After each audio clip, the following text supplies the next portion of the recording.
ayan. Magsupas tayo, guys.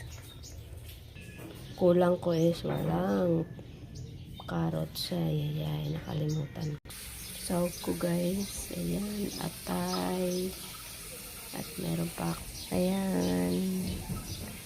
Wala lang akong carrots, guys. Okay na yun. Wala sa tindahan. Ayan yung sahog ko. Isa na tayo, guys. Ayan. Usok-usok na. Lagyan ko ng tubig, guys. Tubig. Para na yung ating gisa.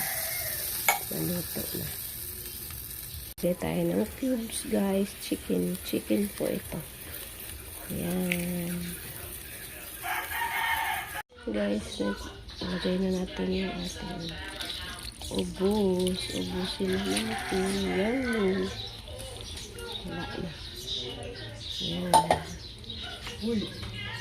Sarap nito, guys. Suka. Tapos lalagyan na natin yung gatas.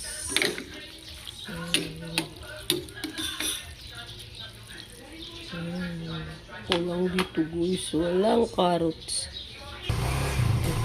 Paminta. Ay, paminta muna.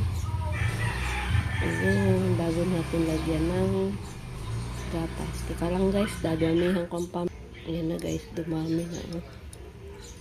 Na-stack. Ayan. Aming supas.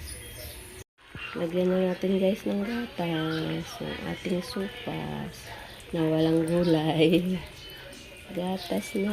Lalagyan na natin. Luto na po siya. Ayan, guys, ang binilagay ko. Ayan. Gatas na evaporada. Ayan. Oh, guys. Ang ating supas. Tinimplahan ko na yan. Sakto ng timpla nito, guys. Wow. Ang supas na walang gulay. Hindi ako nakabili sa tindahan. Wala sila. Okay na lang ito at least. Nice sahog.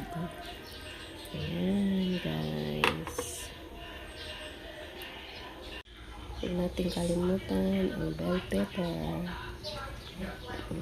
Yan lang ang gulay.